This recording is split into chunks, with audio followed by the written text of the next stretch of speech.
Right, advice on the 40 miler. When you're doing the 40 miler, it's at night time. So you're going on compass bearings till you get to your point. Now you're walking on terrain, which is not good for your feet or your ankles. In the SAS, you had to have army boots, army issued boots, army issued socks when I did the 40 miler, which makes it a lot more difficult because the socks are crap and the boots are crap. The only modification we're allowed to do, we went to a cobbler's in Hereford and had extensions put on the boots, because the main problem is you're walking in Brecon. It's not just flat grass, it's clumps of grass, sods of grass, and you can stand on one at night time and you can break your ankle easily. Ask Lofty Wiseman. So you break your ankle, you're out. So you've got to try and protect your ankles from twisting your ankles. Good boots, good socks makes all the difference.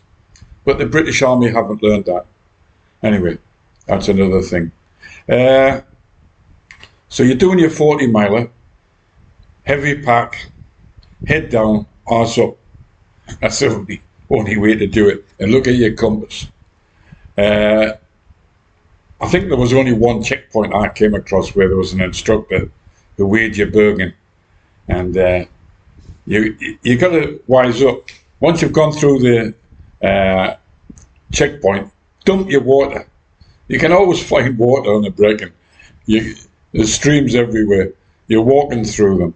So dump your water. Cheat. You got to cheat.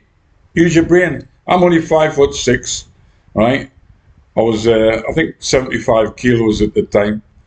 So I'm not muscular as such. Most SAS soldiers were lean and mean. Muscular soldiers, like what you see these days, would not pass selection. You got big thighs and you get chaff as you're walking. And I'm saying, muscles are not what you need to pass the SAS course. Lean and mean.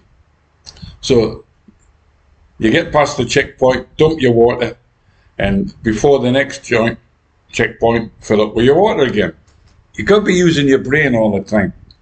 So you get to the final destination, your feet are sore. If you've ever done a 40 miler, or in my case, a 100 miler, say every footstep is painful. These boots aren't designed for your health. Total agony. So after your 40 miles, your feet are bloody sore, fucking sore. Blisters, well, you're over the blister stage.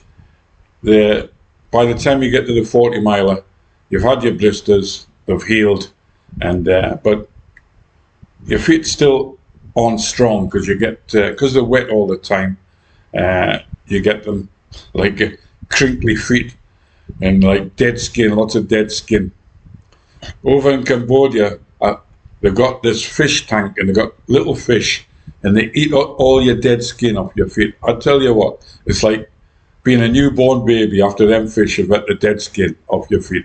So if anybody's got a tank of fish that eats skin, I advise it.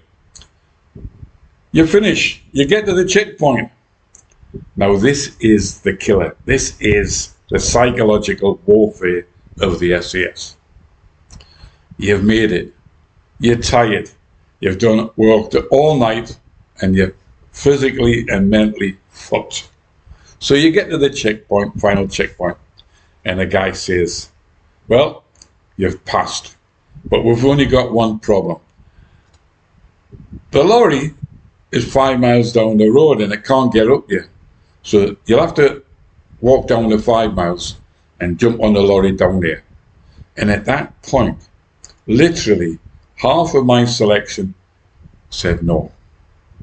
Half of them said no because they were physically and mentally fucked.